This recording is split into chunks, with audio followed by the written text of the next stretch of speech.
A plus vision news നിങ്ങൾക്കായി സമർപ്പിക്കുന്നത് super absorbent Popees diaper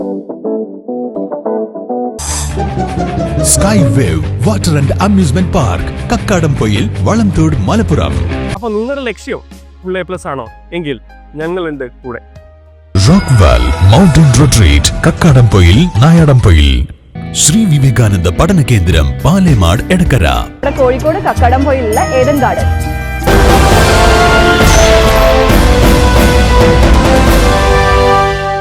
നിലമ്പൂരിനെ പിടിച്ചുകുലുക്കിയ ഷാബാസ് ഷെരീഫ് വധക്കേസിൽ കുറ്റക്കാരായ പ്രതികൾക്കെതിരെ ശിക്ഷ വിധിച്ച് മഞ്ചേരി 1-ാം ക്ലാസ് അഡീഷണൽ സെഷൻസ് കോടതി. 1-ാം പ്രതി നിലമ്പൂർ മുക്കട്ട സ്വദേശി ഷൈബിൻ അഷ്റഫിന് 13 വർഷവും 9 മാസവും തടവും 2,40,50,000 രൂപ പിഴയും, 2-ാം പ്രതി ഷിഹാബുദ്ദീന് 6 വർഷവും 9 മാസവും തടവും 60,000 രൂപ പിഴയും, 6-ാം പ്രതി നിഷാന്തിന് 5 വർഷവും 9 മാസവും തടവും 30,000 രൂപ പിഴയുമാണ് ശിക്ഷ വിധിച്ചത്. വിചാരണ നേരിട്ട പ്രതികളിൽ 9 പേർ കുറ്റക്കാരല്ലെന്ന് കണ്ടെത്തി കോടതി വെറുതെ വിട്ടിരുന്നു. കുറ്റക്കാരെന്ന് കഴിഞ്ഞ 20-ന് കണ്ടെത്തിയ പ്രതികൾക്കാണ് ഇന്ന് ശിക്ഷ വിധിച്ചത്. ഒറ്റമൂലി മരുന്നിന്റെ രഹസ്യം കൈക്കലാക്കുന്നതിന് മൈസൂരുവിലെ പാരമ്പര്യ വൈദ്യനായിരുന്ന ഷാബാസ് ഷെരീഫിനെ തട്ടിക്കൊണ്ടുവന്ന് തടവിൽ പാർപ്പിച്ച് അതിക്രൂരമായി മർദ്ദിച്ചു കൊലപ്പെടുത്തിയ കേസിലാണ് മഞ്ചേരി 1-ാം ക്ലാസ് അഡീഷണൽ സെഷൻസ് കോടതിയുടെ സുപ്രധാനമായ വിധി. മൃതദേഹമോ മൃതദേഹാവശിഷ്ടമോ കണ്ടെത്താൻ കഴിയാത്ത കേസിൽ ശാസ്ത്രീയ പരിശോധനാ ഫലങ്ങളാണ് കുറ്റകൃത്യത്തിൽ പ്രതികളുടെ പങ്ക് തെളിയിച്ചത്. 1-ാം പ്രതി ഷൈബിൻ അഷ്റഫ് ഉപയോഗിച്ച കാറിൽ നിന്നും ലഭിച്ച മുടി ഷാബാസ് ഷെരീഫിൻ്റെതാണെന്ന DNA ഫലമാണ് പ്രതികൾക്ക് ശിക്ഷ ലഭിക്കാൻ ഇടയാക്കിയത്. കേസിൽ മാപ്പുസാക്ഷിക്കൊപ്പം 7-ാം പ്രതിയായിരുന്ന വയനാട് ബത്തേരി സ്വദേശി കൈപ്പഞ്ചേരി തങ്ങളകത്ത് നൌഷാദ് എന്ന മോനുവിന്റെ സാക്ഷിമൊഴികളും അന്വേഷണ സംഘത്തിന് സഹായകമായി. 15 പ്രതികളാണ് കേസിലുണ്ടായിരുന്നത്. 2 പേരെ പിടികൂടാൻ കഴിഞ്ഞിരുന്നില്ല. ഇതിൽ ഫാസിൽ എന്നയാൾ ഒളിവിൽ കഴിയവേ മരണപ്പെട്ടിരുന്നു. മറ്റൊരു പ്രതി ഷമീം ഇപ്പോഴും ഒളിവിലാണ്. പ്രോസിക്യൂഷന്റെ ശക്തമായ വാദങ്ങളും ശാസ്ത്രീയ പരിശോധനാ ഫലങ്ങളും വിജയം കണ്ടതാണ് പ്രതികൾക്ക് ശിക്ഷ വാങ്ങി നൽകിയതെന്ന് പബ്ലിക് പ്രോസിക്യൂട്ടർ കൃഷ്ണൻ നമ്പൂതിരി പറഞ്ഞു. ബഹുമാനപ്പെട്ട കോടതിയിൽ കേസ് നടത്തുമ്പോൾ അത് നമ്മുടെ പ്രതീക്ഷ എന്ന് പറയുമ്പോൾ യഥാർത്ഥത്തിൽ ഈ കുറ്റവാളികൾക്ക് അതിനനുസരിച്ചുള്ള ശിക്ഷ കിട്ടണം, അതാണ് പ്രതീക്ഷ.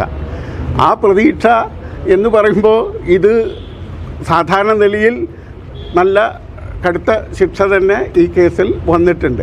പക്ഷെ ചില വകുപ്പുകൾ പ്രകാരം കുറ്റക്കാരനാണെന്ന് കണ്ടിട്ടില്ല. അതുപോലെ തന്നെ ചില ആളുകൾ കുറ്റം തെളിയിക്കപ്പെട്ടില്ല എന്നുള്ളതുകൊണ്ട് വിട്ടുപോയില്ല. അപ്പോൾ അതിനും കൂടി പരിഗണിച്ചുകൊണ്ട് മൊത്തം ഇത് പരിശോധിച്ച അപ്പീലിൻ്റെ സാധ്യതകൾ പരിശോധിക്കാൻ എന്ന് മാത്രമേ ഉള്ളൂ. മറ്റേ ശരിക്കും ഒരു ബാലൻസ്ഡ് ആയിട്ടുള്ള ജഡ്ജ്മെന്റ് എന്നുള്ളതാണ് പറയാൻ വേണ്ടി. ഇപ്പോൾ മനഃപൂർവ്വമല്ലാത്ത നരഹത്യയാണല്ലോ കണ്ടെത്തിയിരിക്കുന്നത്. പക്ഷെ പ്രതികൾ തികച്ച ആസൂത്രണം നടത്തി 1 വർഷത്തോളം ക്രൂരമായ പീഡനത്തിന് ഇരയാക്കിയ ശേഷം കൊലപ്പെടുത്തി എന്നുള്ളതാണല്ലോ.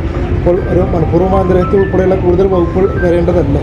അല്ല, അതുകൊണ്ടാണ് അതിൻ്റെ ഫൈൻഡിങ് എന്താണ് എന്നുള്ളത് ജഡ്ജ്മെന്റ് പഠിക്കാതെ ഞാൻ ഒരു അഭിപ്രായം പറയുന്നത് ഒരു ശരിയായിരിക്കില്ല.